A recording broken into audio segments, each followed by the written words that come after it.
Always the same, playing with the boys.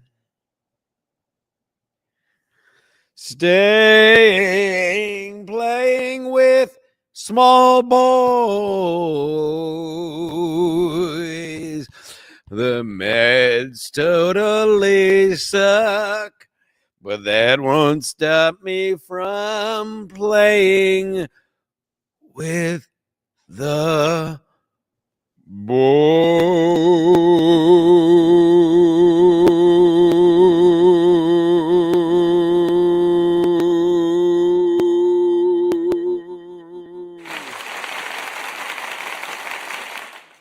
Thank you.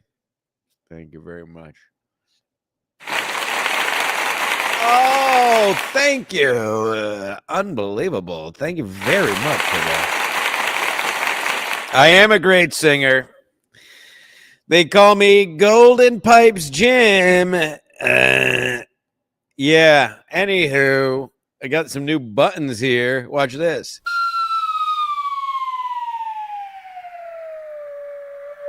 How about that? This is going to be mostly the show. Me touching buttons. Oh, that's after a big hot take. I'll use that. Let me see.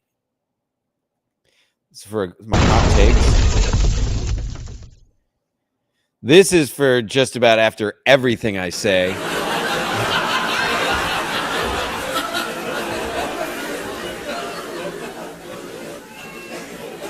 And this is what happened. All right, guys. It's not that funny. Hey! All right, shut up. And this is what I am going to do to myself after watching the Mets season. Did it play? What a shitty gunshot that is. And then this is going to happen.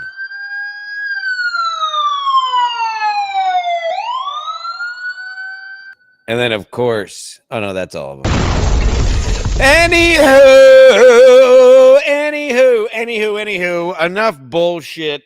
I was just wasting time for no reason, honestly. Sports Mass Collective, episode 129, a number many of these losers will never reach, frankly, because they're just doing it to strike while the iron's hot, and the iron eventually cools off, whereas this is the 5th year of this program, the 5th NFL season. And obviously, we're still doing it because I have fun, but also because I have to do it because Ski Mask died, and now I feel like I have to do these shows. The sports show is easy. The sports show, I always have fun. Obviously, I'm an athlete, a lifelong athlete, an all-American athlete. Of course, MCLA Division II, third team defense, Division B, 2007. Of course, all-American athlete, nobody else doing it. But the show that's become harder to do will be back again today at 2:45. Ski Mask Collective returns. I've sent the link to a couple people, but guests are gay. But anywho, there's your programming for the afternoon. We have sports now, SMC around 2:45. Patreon video just loaded from my stroll in New York the other day. It's the only place you can get it. As I rant about how I've been scorned, and I'll get into that in the next show. Ground rules, as always. If you want something definitely read, you have to super chat it, or if you just want to support the show, not like all these other shit shows where the whole show is about super chats. Here, super chats are used for what they're supposed to be used for, which is supporting the show and asking valid questions.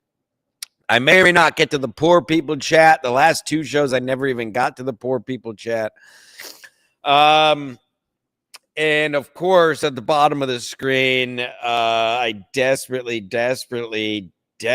need lots of money. So instead of supporting and giving money to these Losers, who I see many of you giving money to day in and day out, whereas I do a show once a week, maybe make a decision to give money to someone who actually deserves it, rather than just perpetually giving it to talentless losers.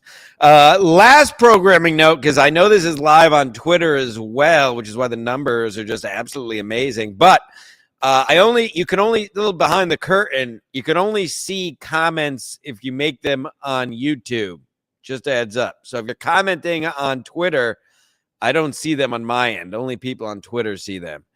So if you want stuff actually read, you have to comment via YouTube. And that's it. Well, the Mets did it. The Mets did it. They completed one of, I would say, the biggest collapse in Mets history. Last week, the hell was that? The hell was that? Is it the? Hold on, we might have a rodent. Hold on, I'll get him on the show.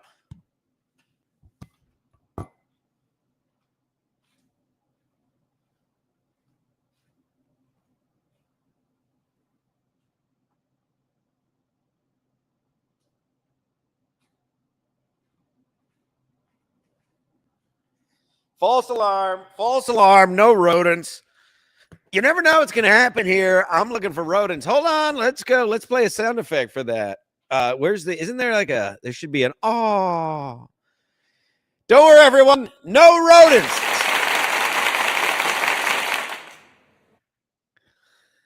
Anyway, the Mets completed the greatest collapse in Mets history, which of course is saying something, since it is an eternally pathetic franchise that I've dealt with my entire life. And as I was about to say before this rodent so rudely interrupted me, I know the last 2 weeks, thank you for bearing with me, hashtag real job, hashtag real life, hashtag leave your house. Daddy's been running around post summer, getting the gooses all back in line. The geese. So the last 2 sports masks I've done from my phone, as you loyal Stancelites knew, but we were back in the humble confines of a secret underground lair.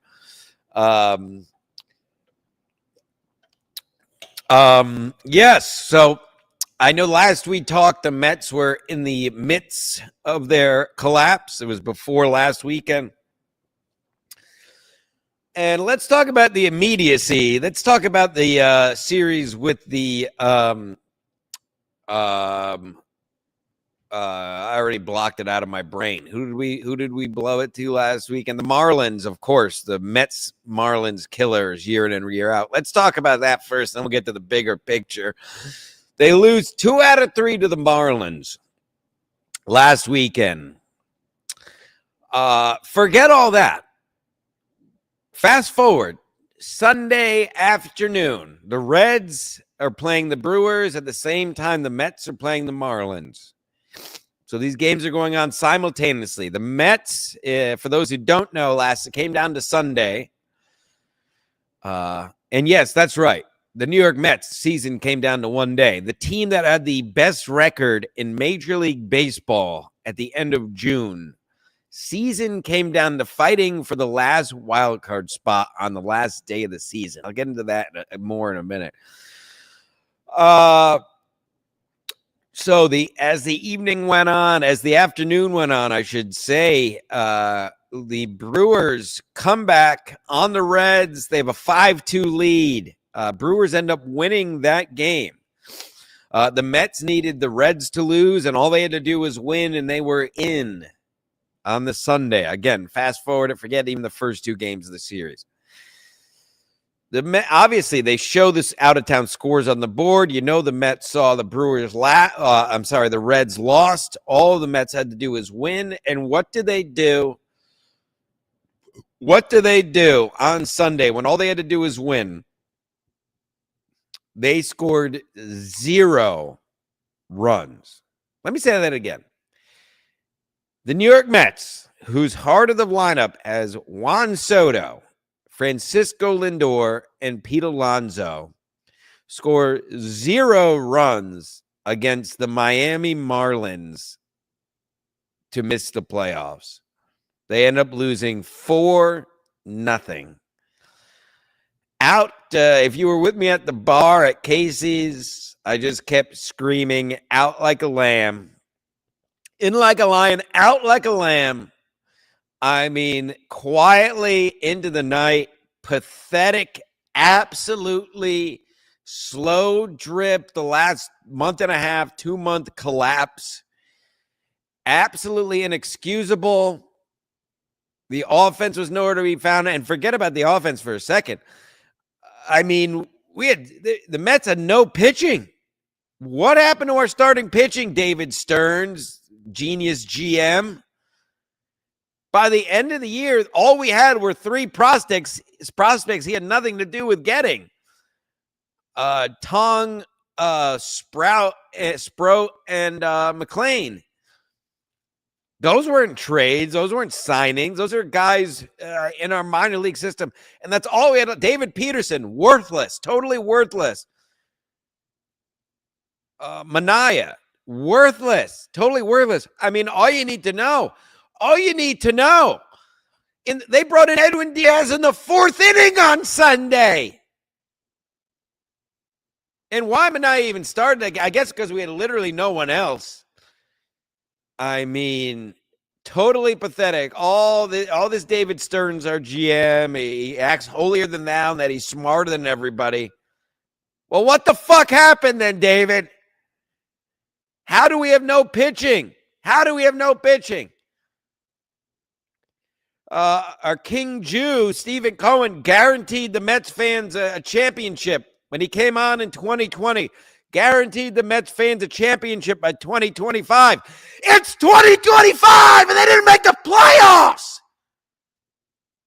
It's 2025. They didn't make the playoffs. And not only did they not make the playoffs, they blew it in one of the most pathetic ways the league has ever seen. This is not lose all the games the last week of the season and you just miss it by a game. This is a 2-month-long collapse. What do they call it in NASA? A catastrophic whatever. I have no producer. My co-host is dead. The guy who runs this channel is dead. I have no producer. I have no moderators. I have a computer from 1943. Okay, I'm not like these other losers who are all nerded up with all this crap. I'm a man and a microphone that I didn't even buy. Vinny Cash sent me this microphone. I can't afford this microphone. Nobody super chats. They're spending all their super chat money on these absolutely terrible shows. So I got to use a computer from 1973. And the Mets go through a catastrophic collapse on every level over the last 2 months, from pitching to hitting. And I'm glad Juan Soto didn't get his precious 40-40s, and that's all he fucking cared about the last month and a half. I mean, the guy couldn't get, for all of his numbers, and they were amazing numbers.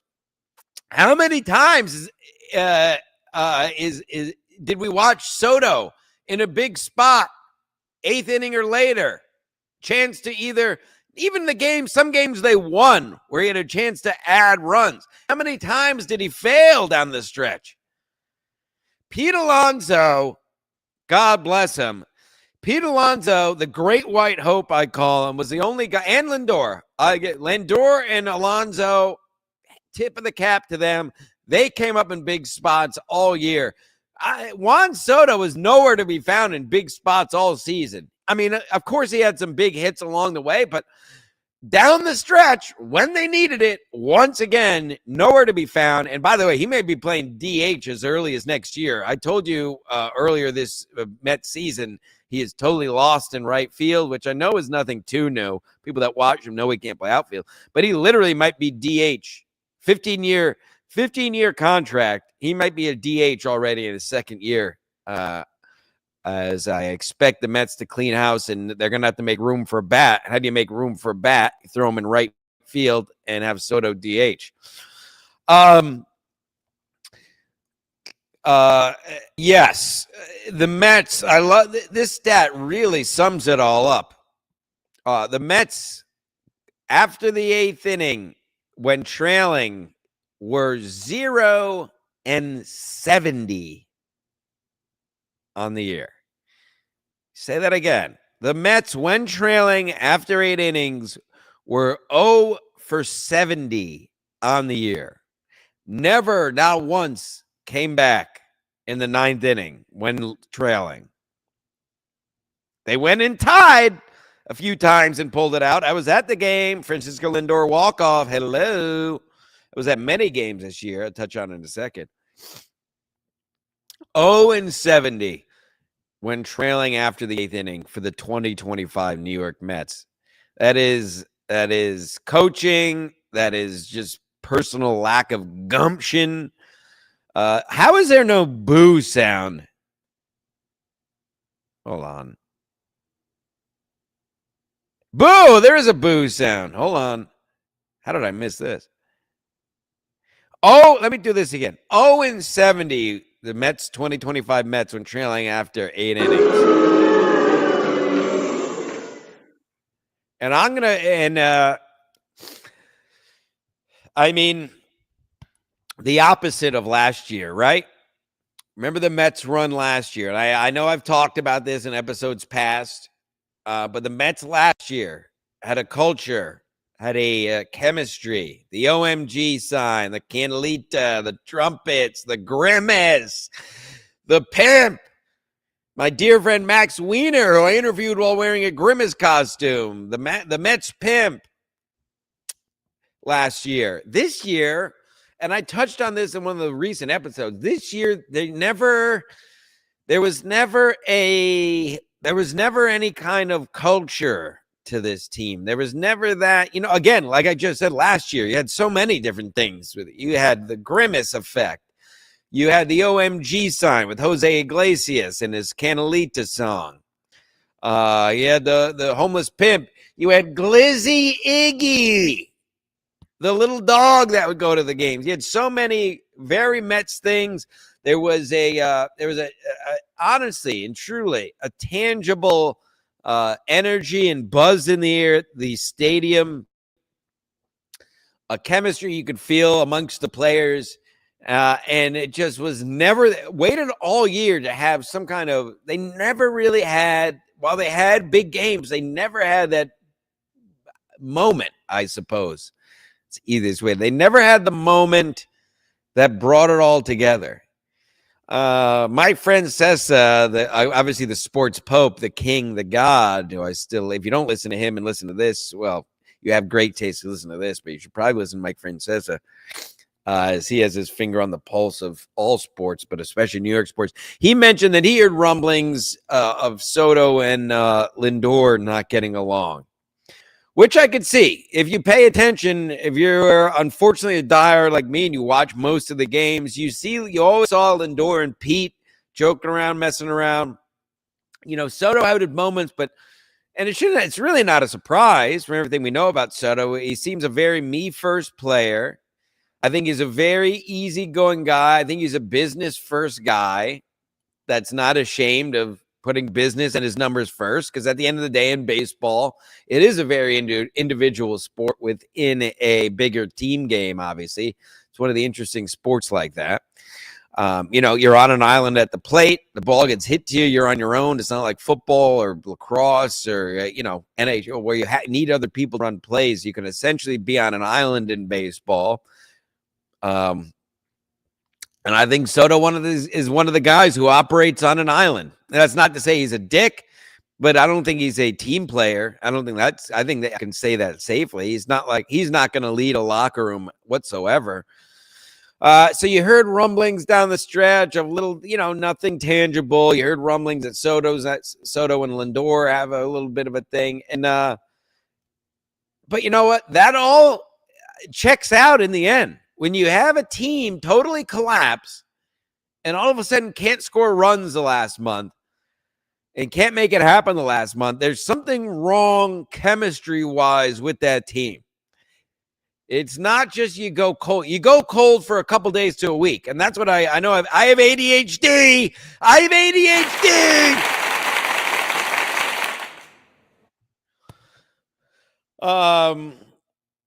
So I know I piece it all. It all gets pieced together in the end. This is why you watch the show. You don't want to watch a boring nerd talk about sports. You don't want to watch a boring nerd talk about podcasts. You want somebody who has serious mental disorders, who can't keep track of anything. And I believe I have early onset dementia too. I'm getting a little bit scared. I can't remember things. But please send a super chat.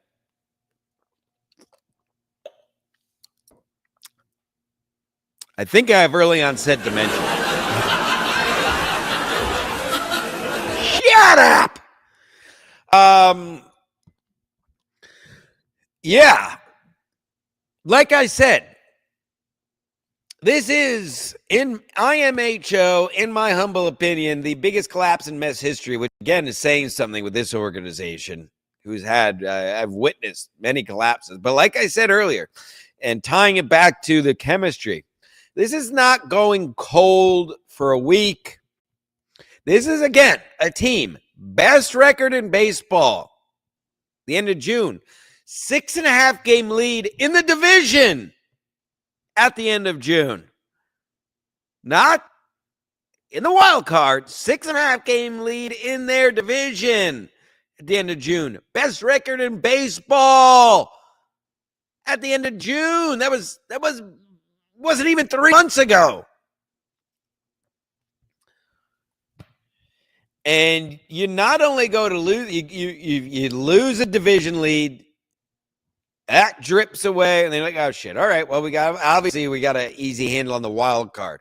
You let the wild card slip away. All of a sudden, you're not even in the third wild card. And the last week, what was it? I haven't even looked at my notes, and boy, do I have notes, folks. It's really unbelievable. Hold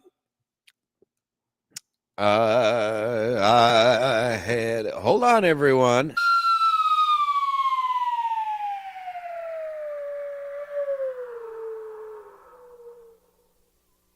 Very nice. This is the stat I saw, and this sums it up. There's 180 days. Is that right? Yeah, 162 games. That checks out. There's 180 days in a major league season from first pitch of the first game to last pitch of the last game. 180 days, 162 games, okay? The Mets were in postseason contention 170 out of the 180 days of the season and don't make the playoffs.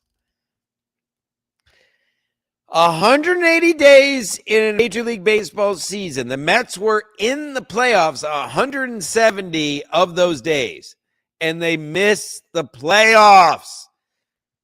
Again, let's compare it to last year. Last year, didn't really have any high hopes.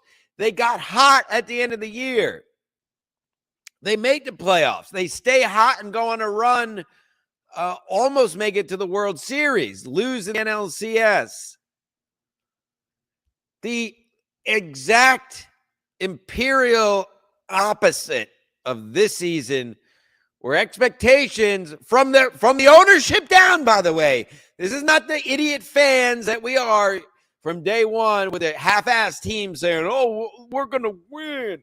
This is the ownership. This is the GM. This is the coaches. This is the players. All from opening day about postseason aspirations. You sign Juan Soto. We have Lindor, Soto, Alonso. You have Nimmo, who ended up with almost 30 home runs.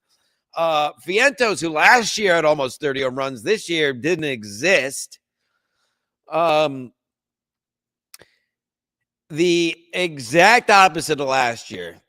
When we finally lost last year to the Dodgers, I remember, and you'll remember if you watch the show, I was honestly and truly sad, frankly.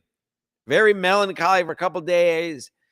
It was a fun team. It was a special run they went on the last month of the year, starting with Lindor's home run against the Braves the last day of the season, the play-in game. It was 163rd game. Lindor's 3-run home run to get them in the playoffs. Pete Alonso's opposite field home run against the Brewers to win that series. What a moment. And some other big hits along the way. Vientos had a huge hit. I mean, last year, a very special run when that was over. The day or two after, I was like literally, bordering depressed, truly. I'm not even being hyperbolic. And like for the next week, melancholy, just thinking of what could have been.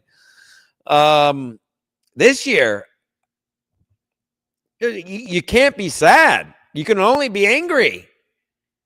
You can only be angry and disappointed. There was no run. This is and again, this goes back to my point that I keep trying to make, but I have ADHD.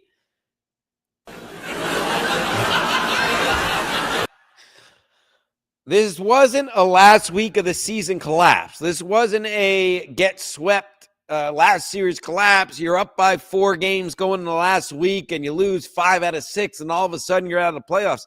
This was a sustained month and a half long to 2 months long collapse. There was no safety valve. David Stearns brought in no help down the stretch for the pitching.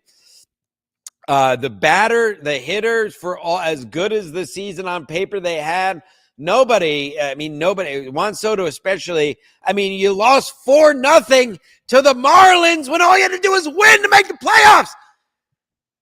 The Miami Marlins. This team couldn't string together a rally the whole last 2 months of the season. 0-70 when trailing going into the 9th inning on the year. Inexcusable.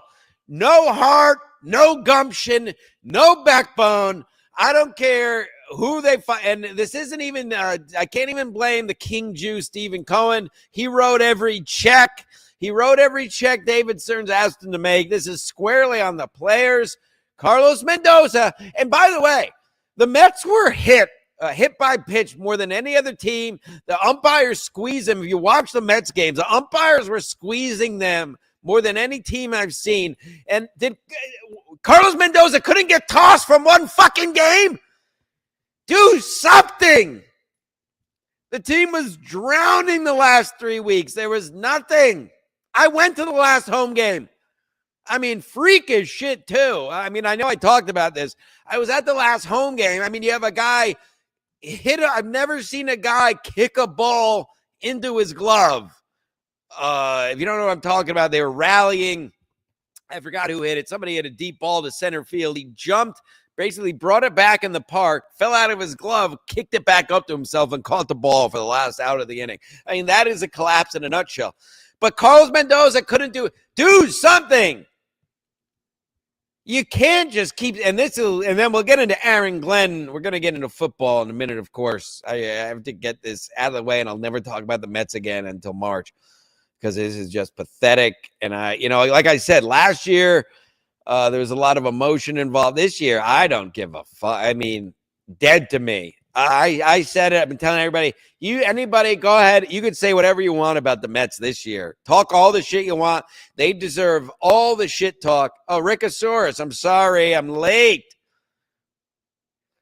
Give me 1 second. I just saw we have a hot super chat. Whereas, if you don't super chat it, it's probably not going to get read. If you want something read, this is a real sports show. Want something read, just super chat it. I may or may not get to the poor people chat. It's never a guarantee. So if you want something read, super chat it. And just as a reminder, I said at the top, I only see comments made on YouTube. I know this is live on Twitter and Rumble. It only populates comments made on YouTube. So if you wanted to do something, do it on YouTube.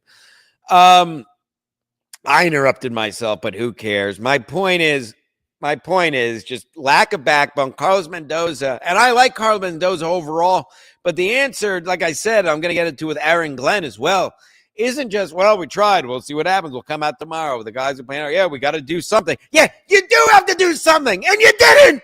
You didn't do anything, Carlos. You didn't shake up the lineup besides the same simple bullshit changes. You never got thrown out of a game after guys are getting plinked and plunked all over the fucking place the last 2 months. Turn over a table.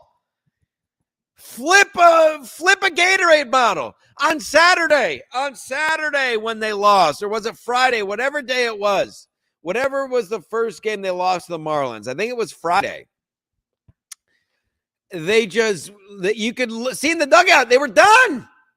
Nobody's pissed. They all had their heads down, putting their bats away and just walking into the dugout. There was nothing. There was no energy. There was no anger or happiness. It was just a dead team. And it does make you wonder how sour Juan Soto is in that clubhouse. And he may not even be actively sour, but just a guy who comes in and goes home and doesn't really interact with anyone. That'll take down the locker room if that's your best hitter. I don't know. I'm just throwing stuff out there, but something happened. Something went wrong. I wouldn't be surprised if we hear stories this offseason of some shit that went down in the Mets locker room, because I've never seen, and I'll be 40 in a couple months. Feel free to send a birthday super chat early, or just send it right to my accountant at the bottom of the screen, of course. Again, support a real show and not all these losers. Put your money, invest in someone who does a real show by himself. No producers, no production, no moderators, no nothing. A computer, a microphone Vinny Cash sent me, a computer for 1942. Great year, by the way. So send me money. But my point was, I'll be 40. I've never seen a collapse like that. Heartless, no big hits. Nobody could step up pitching. Quite the opposite. The pitching just totally disappeared. You had these poor 3 early 20-year-olds you're relying on the last 2 weeks for quality starts. Embarrassing. Shame on you, David Stearns. Shame on you, Carlos Mendoza. And shame on all the Mets. Besides Pete and Lindor, everybody can go. Tong. And credit to Diaz. He was the only pitcher, and the 3 young kids, the only pitchers down the stretch who had any kind of gumption. Everybody else, maybe Nimmo. Everybody else can go. We're stuck with Soto. So Soto, Alonso, Lindor. Everybody else, I could care less. Rickosaurus bringing the big bucks with the yellow soupy whoopee. Sorry about the Mets. Have a beer on me, Big G. There you have it, folks. The legend Rickosaurus, who again has more talent in his pinky than any of these other freaks who just showed up out of the blue the last 6 months or so. And I'll get to that on the next show at 2:45. I haven't done a real SMC in over a month. I have a lot of shit to, I keep a separation of sports and state, of church and state. I like to keep all the drama and hullabaloo on SMC. This is a sports show. I will get to all that on Ski Mask Collective coming up at 2:45. Got a lot to say and many people to call out. Just like, I've been wronged as well. Just like the Mets fans have been wronged. The podcast community that I'm in has very much wronged me, and no one's done much to help me out since my co-host died. Instead of propping up losers and talentless hacks because they're scared of my talent. Anywho, we'll talk about that on the show at 2:45, folks. So that is the Mets. Anything I missed with the Mets? I'd be remiss. Thank you, Rick. I'd be remiss if I didn't touch on this. Cedric Mullins. I mean, this is David Stearns' big signing. He brought in Cedric Mullins to play center field. I mean, the guy batted .212. I mean, and I wanted to give him all the chance in the world. He seemed like a classy guy. He didn't talk. I've heard he was a good hitter. Everybody said, oh, he'll be a good hitter. He never, ever, ever, ever, ever hit since he's been a Met. I don't know what that signing was. I don't know. Where was he coming from? Where did Mullins come from? Baltimore? I don't fucking know. Maybe my point is maybe he couldn't play in the big market. But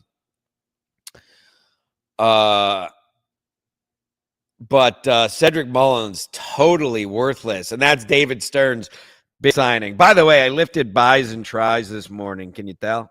Imagine any of these other dabble losers, or these shitverk cosmics and MKEs looking anything like this. Instead, they're just talking about fake works and bullshit, but you people keep supporting them. Retards.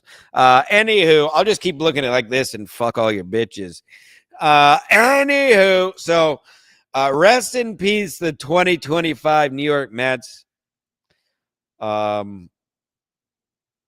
Totally embarrassed.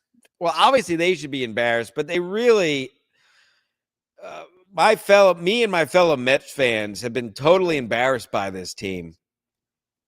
As if being a Mets fan already isn't a joke. I mean, this is just another brick in the shithole wall of being a Mets fan. How pathetic. How pathetic. Shame on the Mets as a whole. Shame on David Stearns. I can't say shame on Stephen Cohen because you gotta, again, I tell the truth here, not like the other shows that just do works. The truth is Stephen Cohen wrote every check. He was vocal. He called out the team himself. Stephen Cohen, the owner, can't take any blame here. David Stearns, all you need to look at it is the last month of the season in the pitching. Absolutely nothing there. David Peterson was terrible the whole year. Manaea was terrible for all he did last year. He was terrible this year. David Stearns did absolutely nothing to bring in any starting pitching. Shame on everybody. Shame on everybody. No bullpen. I mean, you got these clowns. You got this guy Stanek wearing a do-rag, White Pollock wearing a do-rag coming out of the bullpen, just giving a blast all over the place. I mean, I could go on, but we have football to get to, and I have other shit to get to.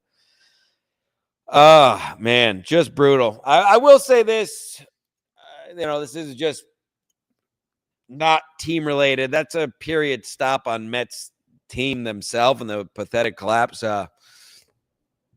This is probably the most games. I think I tried to count it out. I counted 9 or 10 from my calendar, and I believe I went to a couple other random Mets games that I just never put in my calendar. But so I think I attended 10 to 12 games this year, which was the most probably back since the Shea Stadium Pepsi picnic area days, when you used to bring in a Pepsi can to getting free on Wednesdays. Only the real fans would know about that. That was post high school. We used to load up the car on Wednesdays, bring a Pepsi can or bottle, and you get in the picnic area for free and get hazardly drunk. So it's unfortunate. It was a fun year for me. We attended some great games. Meade and Julio and the boys were at the Lindor walk-off home run. I brought some lady callers. We saw some great finishes. The Friday night Mets, still the best night to go to Citi Field. Friday night party. They wear the blacks. It's always a party crowd on Friday night. So we had some great times this year. But in the end, you can't even, again, like I said, last year, thinking back about the same stuff, I found myself sad and melancholic. This year, well, I mean, the team losers. Absolute losers, out like a lamb. Say anything you want about the 2025 New York Mets. I'm not feeling bad. I did my part. I tried. And you know what? In the end, it's saving me money. I'd be scrambling to buy wild card tickets. I'd be using PTO to get hammered and watch the games at Casey's. So in the end, it did make for a wild end of September through mid-October last year, because as you see, you don't get these runs all the time with the Mets. So that's why I got my money's worth last year, and that's why I'm glad I did. It seemed like the playoffs this year were a foregone conclusion, and now look at us. So that's why, don't apologize, Mets fans. Whatever next time is we do make the playoffs, you bet your ass I'm blowing it out. Anyway. Now, from one disappointment to another, I know I spent 40 minutes on the Mets, but we had to do a post-mortem, obviously, and now I'll never speak of it again. But from, it just never ends. And then you have the New York Jets. And, over the years, the phrase that haters and fans alike of the Jets have always said is same old Jets. And let me tell you, it is the same old Jets. If you watch the show, I said I liked the Aaron Glenn signing. I grew up watching Aaron Glenn. He said all the right things you want to hear. He's going to take no shit. He's going to hold players accountable. Blah, blah, fucking blah. The Jets are 0-4. They continue to lose in mysterious ways. 2 weeks ago, he's dancing all around the sideline after the block kick return for a touchdown, and they blow the game to Tampa. And then last week, sorry, I'm just pulling up the score here.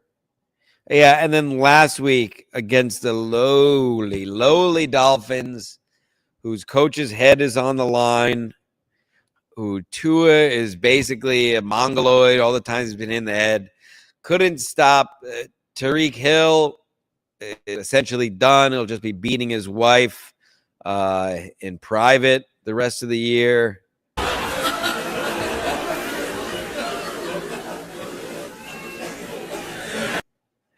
And they still couldn't figure out a way to win the game. And let me say this. So, and then listen, for everything Aaron Glenn said, for all that, at the end of the day, he's saying the same shit after games as Robert Saleh did. Robert Saleh, by the way, total clown, making a fool of himself, fighting with the other team's coaches after their game last week, but leave that alone. And it's all, we'll just get back to work Monday. No shit. Everybody gets to work Monday. It's called having a job. What are you going to do to change anything? Justin Fields, who I told you as soon as we got him, stinks. Guess who's right? Stantzostradamus. Justin Fields stinks. I told you for years.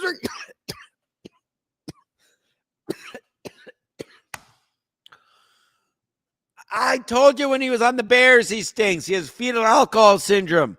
He looks like a frog. His face is a frog. His whole face fills up his helmet. The opposite of Charlie Kirk, whose face is this big and a big head.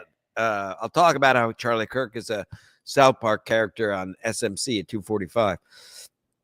And how you shouldn't care about that. And if you care about any of that, you're a sheep. But that's for another show. Isn't that right, folks? God damn, I love being right. Jim Stantzostradamus, the Socrates of sport, the Aristotle of athletics, the Nostradamus of national pastime. I told you Justin Fields stinks and wasn't the answer. I told you to bring back Aaron Rodgers. And then everybody, Aaron Rodgers is old. Look what happens when Aaron Rodgers has a line and a competent coach. That's what the whole thing I was saying. Aaron Rodgers is a Hall of Fame quarterback. Justin Fields is a backup at best. What's happening here? Justin Fields can't throw a football. All he can do is run out of the pocket. And God forbid, this vaunted Jets defense, God forbid they stop the run or make a stop or hold a team under 20 points one time. Embarrassing. 0-4 Jets, and now they're staring at the Cowboys, who have something to play for, have a chip on their shoulder coming into town. Or are they going there? If they're going there, forget it. They are coming to MetLife, so maybe they have a chance. But the defense is pathetic.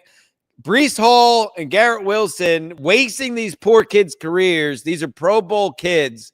And again, dealt with whoever the fuck last year, or Aaron Rodgers last year, a clown the year before, and Zach Wilson.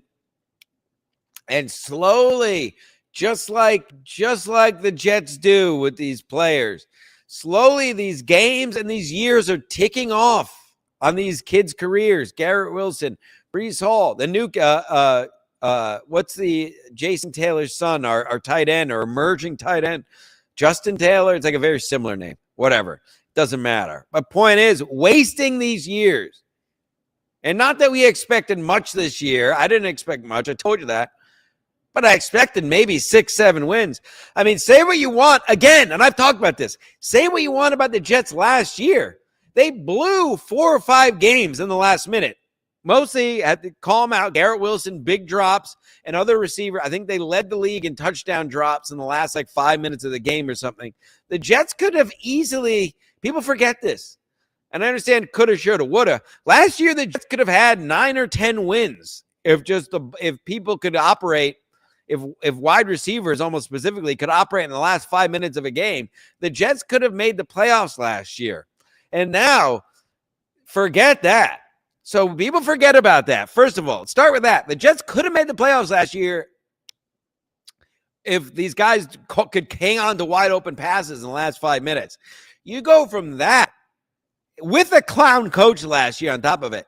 You go from that to 0-4, not a hope in the world, leading the world in penalties. I mean, how embarrassing. This coach whose whole thing's discipline and I'm going to keep guys accountable. Hey, start with not leading the league in penalties. 13 penalties on Monday night. Jesus Christ, it never ends with these teams. Same old Jets. I said it about the Mets. I'll say the same thing about the Jets. Say whatever you want. Pathetic franchise. I mean, the Mets at least had hope. The Jets are totally pathetic. I mean, the Johnsons don't care about football. They're too busy sucking Trump's cock and trying to sell their pharmaceuticals.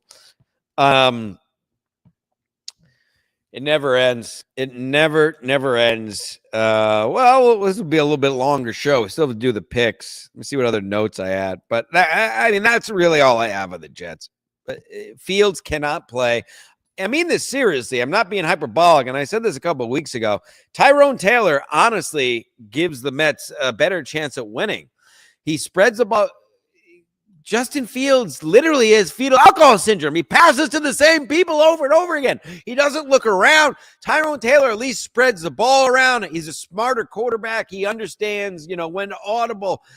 Let Tyrone Taylor. Justin Fields stinks. And I said this since we signed him, and I said it since when he was on the Bears. He fucking stinks. He's low IQ. He clearly has fetal alcohol syndrome. Look at his face. It's all stretched out. His mother definitely imbibed in drinks while he was in utero.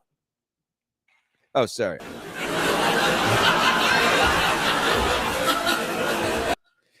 Fetal alcohol syndrome, folks. Thank you. So the Jets continue to do what the Jets do. You had a tie game with the Packers and Cowboys Sunday night. How pathetic is that? Second highest scoring tie in NFL history. You almost had another tie last night. The Rams and 49ers. On one end, it's interesting. But, I mean, it's a shitty look when you have ties. Last night was almost a tie. The Rams the Rams blew it. The 49ers came back. I mean, quickly last night, for those who watched the game, McVay getting way too cute at the end there. They're on the 7-yard line. The 49ers are already up 3-0. I'm sorry, 20 are up by 3, 23-20. They have 4th and 1 at the 10 or 7, whatever, yard line. They could easily kick a field goal to tie it and keep the game going. And McVay chooses to go for it on 4th and 1. Way, way too cute. You're going to take a loss instead of just tie the game. I didn't like that. McVay's a good coach, but I think that was a moment he got way too cute, trying to be the cool guy, going for the win on 4th and 1, and it costed him a big loss. A divisional game, that's a big loss. And 49ers quietly and oddly are 4-1 with all backups. They're going to get Purdy back. They're going to get Ayuk back. They're going to get, I believe Bosa was out too, right? Kittle is coming back. So the 49ers, again, one of these franchises are total opposite of the Jets. I wouldn't even know what it's like to be a fan of a competent team, a team who actually wins games when they're not supposed to, versus a team like the Mets or Jets that constantly lose games when they're supposed to win them. So now the 49ers are 4-1, and they're only going to get a lot stronger as the year goes on. So I wasn't high on them, but again, that's why you pull these games out and you never know what happens. All right. I know we're going long today, folks. Long Dick Dong. Bob, fan of Patrice, $4.99. I only read super chats. What's up, Stancil? I'll be in NY on 21st, 24th on business. If you're around, maybe we can practice some drinking. Absolutely. I will be there. I'm always in town. Let's see when that is. Da da da da da da da da da. Bob, fan of Patrice, hit me up off air. I got something we could do. I'll bring around the soccer ball. I'll bring around the soccer ball club. You can see what real talented comics look like instead of these freaks and losers who have inhabited the MLC and etc. world in recent years. Yeah, hit me up off. I'm a man of the people. Hit me up wherever. Ask anybody. I'm the man of the people. It's really unbelievable what's happening. All right. Da, da, da, da, da, da, da. ACDC. ACDC's a regular, so I'll read his poor people chat. When did the clip start? Yeah, exactly. Yeah, I'm going to watch. Thank you, ACDC. Yeah, I'm going to watch clips for the next half hour. Then I'm going to stream snipe someone else's show for the next hour. Then I'm going to read people's messages or that people that just want to hear themselves talk and aren't asking questions or giving anything to the show. I'm just going to read messages for another 2 or 3 hours since they pay my mortgage and I can't tell them they're losers because they pay my mortgage, so I can't be rude to them, which is why when Stancil comes on the show, I have to put him in the background because he tells the truth and rather doesn't go along with all the works and bits. Again, we'll get to more of this on SMC coming up in about an hour, 2:45. I may have to put you back a touch because we're going to go long here, but we got to get to the sports, folks. Stop calling me in the middle of a show. I'm doing something very important.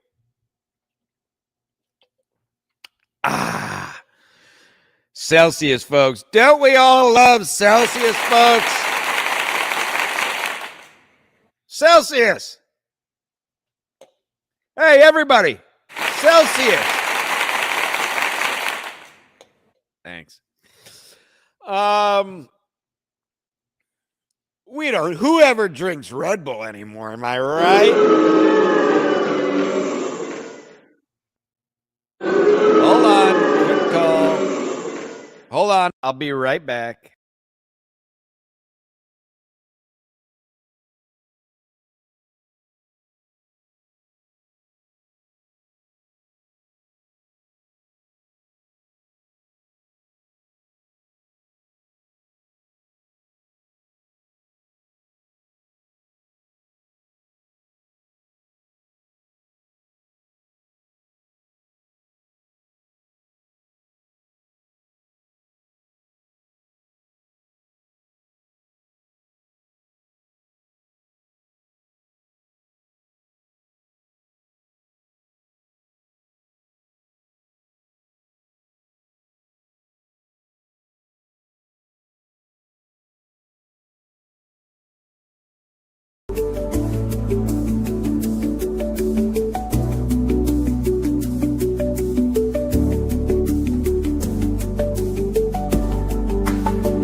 And we're back. Hey, everybody, we're back.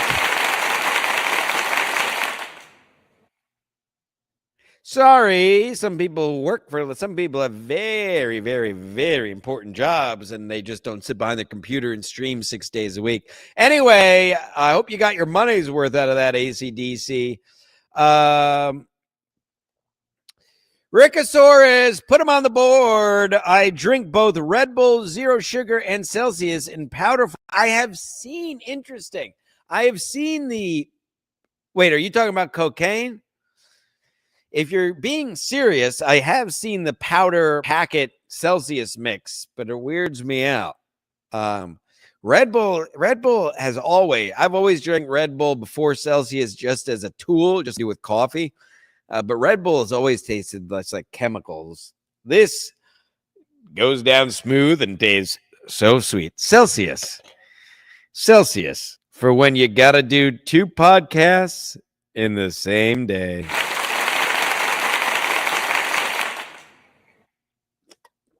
All right. We're going to go long today, folks. Long dig dong out of Hong Kong. That never existed. Know what I'm saying? Last call. Before I do the picks, I know people like to weigh in. Well, you know what? I'll go around the league real quick, and then we'll do the picks. Just final reminder, as the ground rules here, this is a real show. If you want to ask or comment anything to the Stancil Stradamus of sports, the god of sports and truth, just super chat it. Poor people chats aren't guaranteed to be read. Patreon, I just uploaded a new Patreon video just today before we started. So if you're on the Patreon, head on over there. I did a Stancil stroll live from the streets of New York City. I ran into a random guy who asked what I was doing. Go check it out. $3 measly. Best way to support me. My co-host is dead. Please help me. And of course, at the bottom of the screen, PayPal and Venmo, you can send money to my accountant who sends it directly to me. Please, please, please. I need money. All right, let's take a look at the games from last week and some standings, and then we will make the picks for this week as we are wont to do. And so are you. There's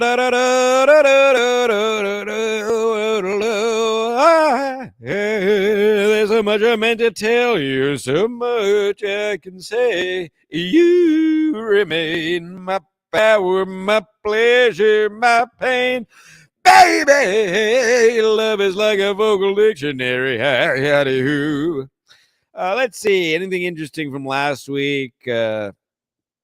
The Steelers, as I said, Steelers moved to 3-1. Wow, what a surprise. Hall of Fame quarterback that the Jets could have just signed. Instead, they went with a retarded guy who clearly has fetal alcohol syndrome. Oh, I wonder who said that the Jets should have hung on to Rodgers because he's a Hall of Fame quarterback. I don't care how old he is. Instead of signing a guy who has failed his whole career and has fetal alcohol syndrome in Justin Fields.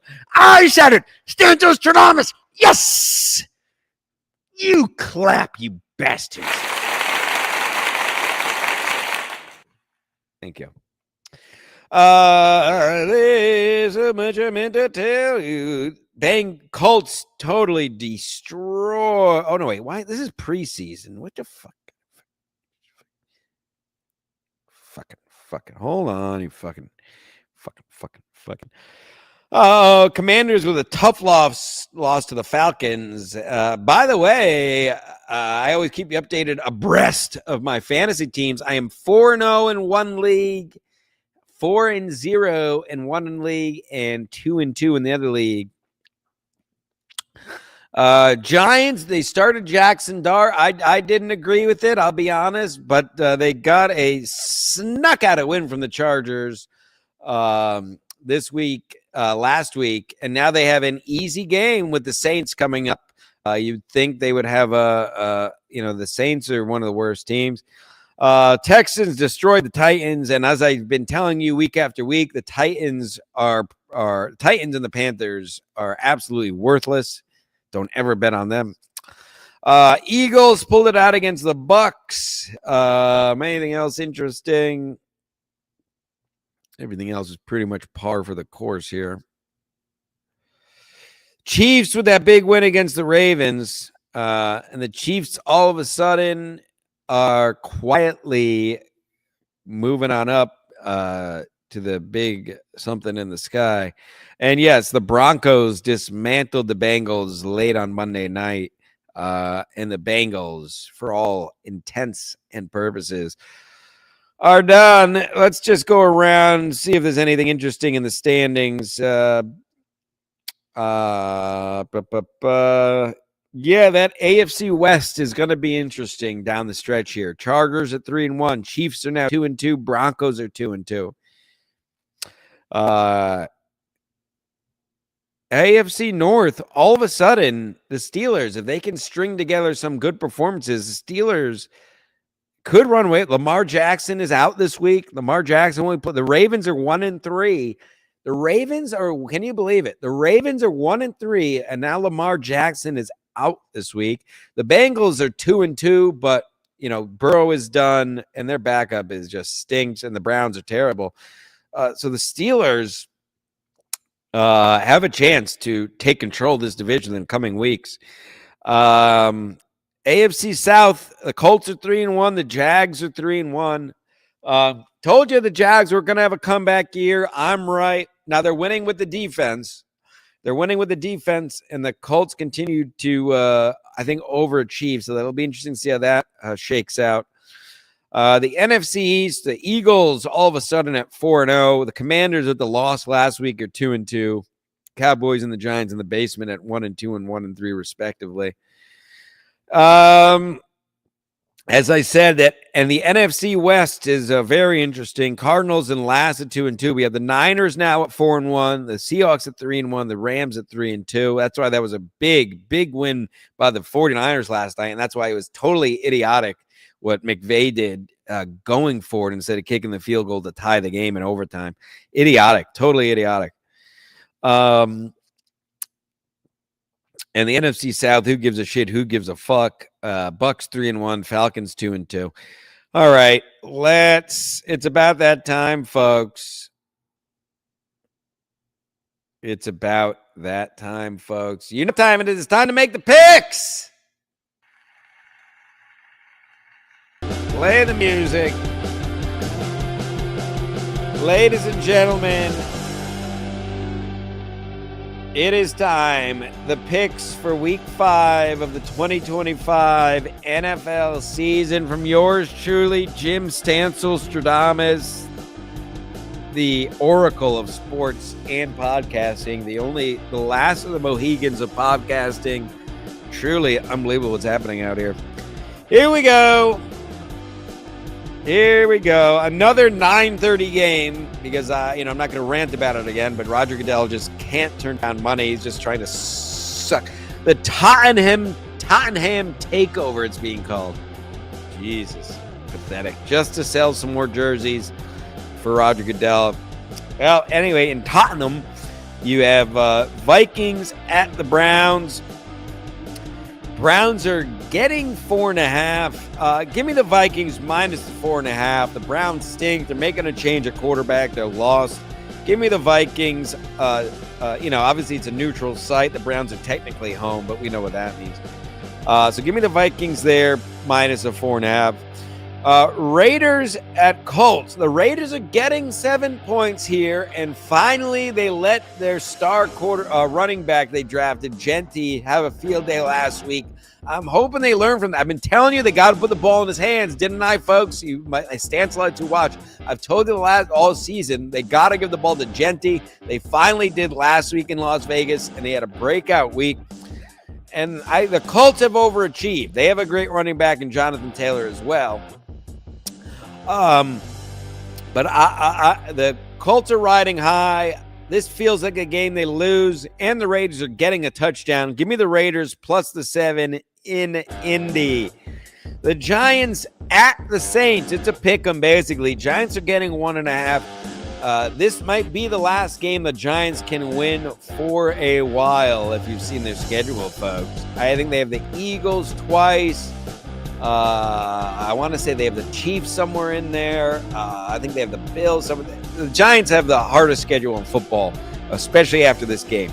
That said, they have some momentum going. I don't like that they're on the road, but since it's just 1.5, give me the Giants plus the 1.5, riding a little bit of momentum with Jackson Dart from last week. Broncos at the Eagles. Broncos are a little bit of a sexy team. People are jumping on that bandwagon with a young Bo Nix there. I think the Eagles are in a different class. Give me the Eagles minus the 3.5 at home in shithole Philadelphia. Cowboys at the Jets. Can the Jets not go to 0-5? Is it even possible? If it is, this is a game they got to win. I mean, there's must wins and there's must wins. I mean, if you go to 0-5, Aaron Glenn, after everything you said, and there's no changes, I mean, the defense has to make a stop because this is tangible stuff. I mean, having a team who gets 13 penalties last week, Aaron Glenn, inexcusable. That is coaching. That is keeping players accountable. Your whole thing you fucking ranted about, and that's why I liked you. Well, time to put the rubber to the road. The Cowboys are reeling. Dak's actually having a decent year. Low-key having a decent year, but there's no weapons left there. Cowboys are on the road at MetLife. And can the Jets defense make a stop? This vaunted defense, who I've sung their praises. And I know a lot of it is the offense can't stay on the field. What else is new of the last decade? So the Jets need this win badly. I'm taking the Jets here. They're plus 2.5, which is not enough in my opinion. But give me the Jets plus the 2.5. Maybe I'm being too hopeful, but they gotta win this game. Texans at the Ravens without Lamar Jackson. CJ Stroud is struggling. Look out, folks. The Texans are favored in Baltimore, minus 2.5. Now, the Texans have been tanking. CJ Stroud having a major setback this year after his Rookie of the Year performance last year. I don't see, on one hand, it is so hard to go against the Ravens at home, and especially for them, that could move them to 1-4 if the Ravens lose this game. But with what the Texans have been doing, with no Lamar Jackson in Baltimore, I'm taking the Texans minus the 2.5 here. I think CJ Stroud has his breakout game in 2025. I think they get in the win column. Lamar Jackson, the Lamar Jackson-less Ravens, aren't the Ravens of yore, and certainly aren't the Ravens without Lamar, who makes that whole offense go. So give me the Texans minus 2.5. A real toilet bowl here. Dolphins at the Panthers. Dolphins minus 1.5. Give me the Dolphins minus 1.5. Let's move on. Titans at the Cardinals. Cardinals minus 7.5. Just give me the Titans here just for the sake of getting one win, similar to the Jets, and it's a touchdown and a hook. But that game sucks. Interesting game here. The Bucs go to Seattle. Bucs getting 3.5 on the road. I like the Bucs here. Baker Mayfield, believe it or not, is a veteran quarterback now. The ageless wonder Mike Evans and that young running back they have there. Give me the Bucs on the road plus the field goal and a hook. Does count for something. Lions at the lowly Bengals. What was once, even the beginning of the year, was once a game you circled on your calendar is now a shithole game as the Bengals, the Joe Burrow-less Bengals are at home versus the Lions. And the Lions are now minus 10.5 I don't think that's enough. Give me the Lions minus the 10.5 on the road. The Washington Redskins. The Washington Redskins. The Washington Redskins. What do you want? Are on the road against Gino Pisconti's LA Chargers.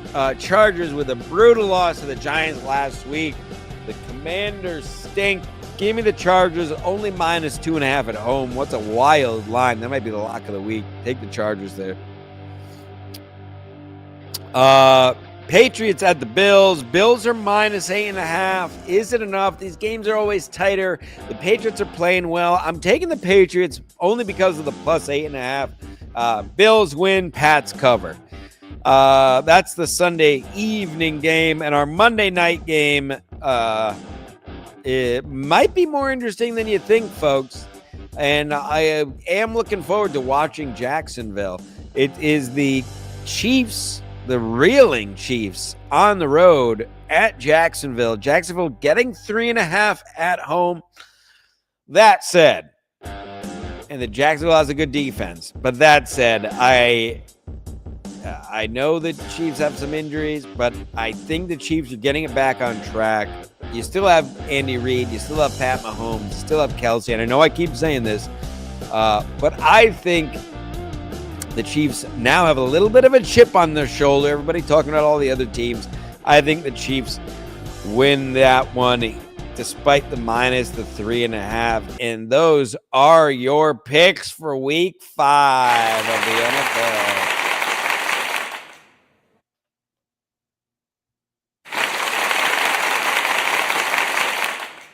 Thanks, everybody. We did it again. A long one, an hour and a quarter. No guests, no stream snipes, no clips, no lazy fucking podcasting, no made up works, no making fake drama where there isn't any, no loser guests who just bought a computer and now think they have any talent. Just straight, unadulterated, uncut sports knowledge and pure podcasting talent. Yeah!